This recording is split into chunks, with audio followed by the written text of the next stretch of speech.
For a while, I've always liked things like manga and anime.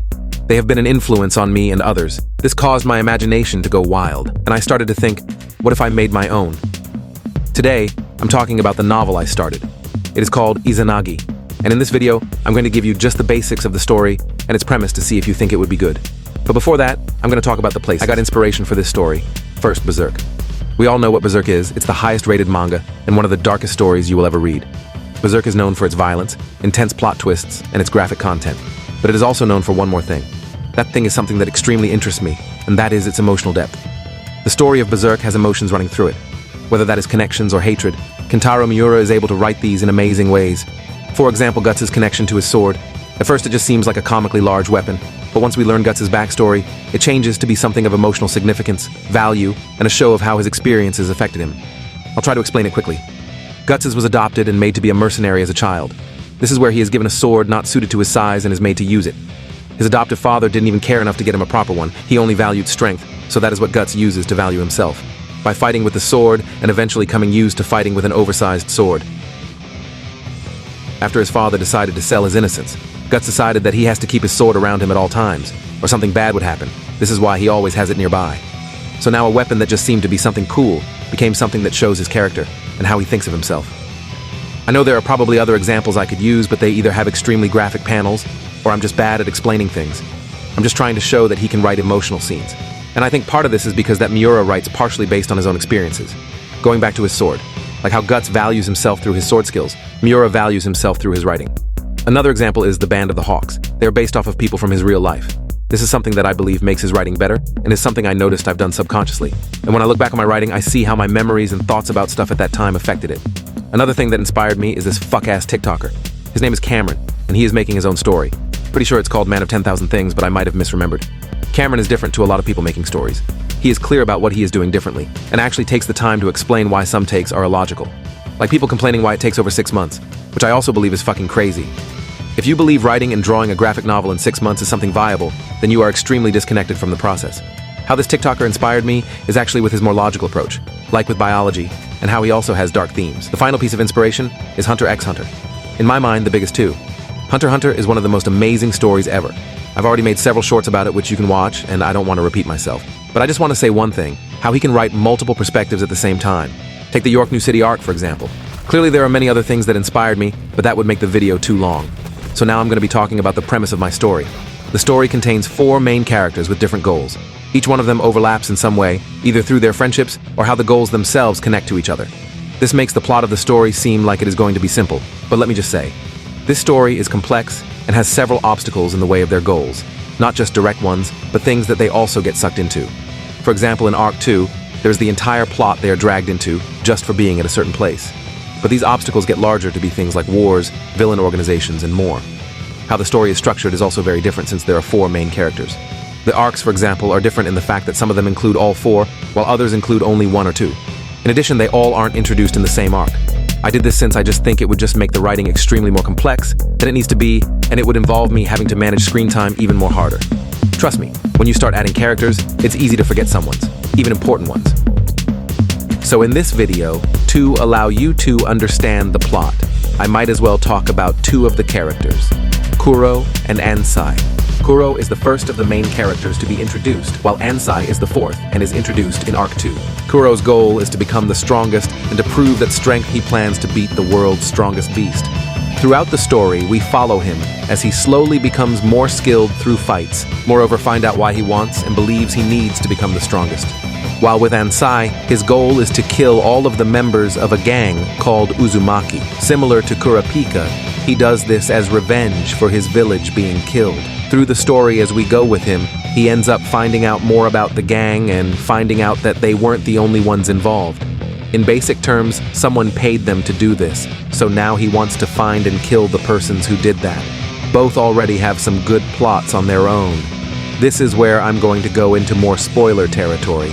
So if you just want to see my process and not get spoiled, watch my shorts. They contain me explaining some things and talking about my story. In addition, you get more frequent updates, so you should check that out. So more about Kuro's goal. In the start, Kuro's goal might seem generic or childish, but the goal is important to him. not because he wants himself to just be over others, but because it's the only connection he has to his father. Sekai is Kuro's father, and he is regarded as a legend and an extremely powerful guy. However, Kuro is nothing like him. He has not initiated talent based on fighting, and he was born below average. Soul density is a regard to how dense the energy of your soul is. It defines your race abilities, and the more dense your soul is, the more natural talent you would have. Kuro was born with below average soul density. This made people look down on him. These weren't family members, but random people in the street, not believing that Kuro is even related to Sekai, or even gossiping about him and how he is a disappointment. Others gossip about how he should have so much potential to become great and should use that potential. During this, his father wasn't even in his life. He returned to wandering the world, presumably to find a new challenge. This seemed to Kuro to just make the gossip seem true to him. Paired with the fact that he wants his father to validate him, leads to Kuro training to want to become stronger. Thinking that his father would see him over a challenge if he grasped his strength, even though he cared much more for something else. But this wasn't enough. Some people thought he wasn't trying, taking what he had for granted. This leads to him deciding that he is going to become the strongest. This right here is partly based on my own life. I won't go into much detail, but when people keep talking about your potential, how you're this when you are not, or how since your family is great, you should be great too, it's demoralizing. It's dismissive of actual problems, and it's annoying. It's like pressure making me go one way when I don't. That is the same thing with Kuro. I honestly didn't plan to write out a part of my life in a story, but this was subconscious and probably something all authors do. So a tip, if you want to write in a certain genre, you should watch videos. For example, a murder case video, if you want to write a murder story. These things being on your mind is what helps you get new ideas, something I will talk about in this video coming soon. Also, I want to add that the true reason for why Kuro wants to get stronger isn't revealed till Arc 24. So now for Ansai. His backstory is nearly instantly revealed when he is introduced. This is just done since there isn't any real place to put it in the arc, and I don't want to do it later. It also gives the writer an emotional attachment to him, which I want. Finally, without it, several things he does in the arc is basically him dropping hints about something, based on information you wouldn't know. That would be fucking annoying to actually read. Ansai lives in a village in Kirtan Forest. To describe this forest, think of the majority looking like dry ramen/noodles. You get it? Since you probably don't, I'll explain. Kirtan Forest is one with several unusual trees. Some twist and turn around each other like dry ramen noodles. But this is on a large scale, some as wide as actual buildings, most being larger. This doesn't only make it harder to actually navigate, but blocks out most sunlight, making it hard to see all the dangerous things like poisonous plants. Furthermore, to describe the scale, think of you being the size of an ant in a large field of grass. That is how big the forest is, so it's clearly hard to navigate. This is most of Kirtan Forest. It also has several vine-like features, and the entirety of it covers itself. It's regarded as a forest where people shouldn't navigate without the right tools and not on the safe path. In Kirtan Forest, there is this village, and only the people in the village actually know about its existence, and they are the only ones able to actually navigate it to the point where they need no safety gear. The village has a few rules, though. One of them is to keep it hidden from outsiders, so don't lead any outsiders to it or reveal its location. One day, Ansai and his friend Luke find an injured woman in the forest. Ansai believes that they should help her because she would definitely die.